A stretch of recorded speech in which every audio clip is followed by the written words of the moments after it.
নদীকে আপনি যতই ভালোবাসেন, সে সুযোগ পেলেই আপনাকে ভাসিয়ে দিবে। ঠিক তেমনিভাবে কিছু মানুষকে আপনি যতই গুরুত্ব দিবেন, সুযোগ পেলেই সে আপনাকে ছেড়েই যাবে। এটাই বাস্তব। আমি হাজারো ভাঙা মনের ডাক্তার ছিলাম। যখন নিজের মনটা ভেঙে গেল, তখন মেডিসিনের নামটাই ভুলে গেলাম।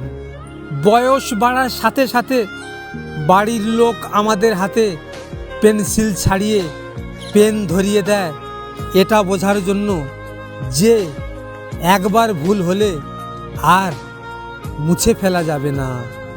নতুন কাপড় সবার প্রথম প্রথম ভালো লাগে, আর পুরাতন হয়ে গেলে ছুঁড়ে ফেলে রাখা হয়। এখনকার সম্পর্কগুলো ঠিক এমনি। প্রিয়জনকে কেউ হারাতে চায় না, তবুও প্রিয় মানুষগুলো হারিয়ে যায়।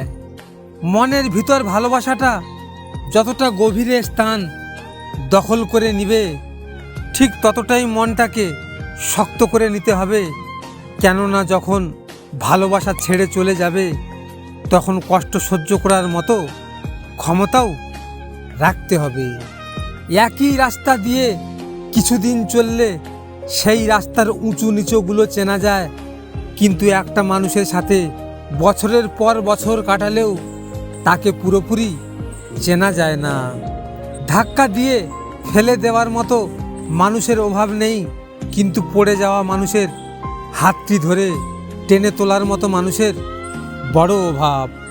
সত্যি কথা বলতে, এক সময় সেও আমাকে অনেক ভালোবাসতো। তারপর হঠাৎ করে যে কি হলো, সে পুরোটাই বদলে গেল। কষ্ট সব সময় আপন মানুষেরাই দেয়, কারণ আমাদের দুর্বলতাগুলো তারাই জানে।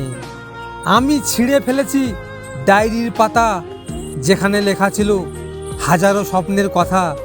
শুধু ছিঁড়তে পারিনি আমার মনের পাতা, যেখানে জমা আছে অনেক ব্যথা। এখন আর কারোর মায়া দেখলে খুশি হই না, কারণ জেনে গেছি সবাই ব্যবহার করতেই মায়া দেখায়। আপনারা তো এই ভিডিওটি দেখলেন, এখনও পর্যন্ত একটা লাইকও করেননি। আপনাদের যদি এই ভিডিওটি ভালো লেগে থাকে, আমার চ্যানেলটিকে সাবস্ক্রাইব অবশ্যই করবেন।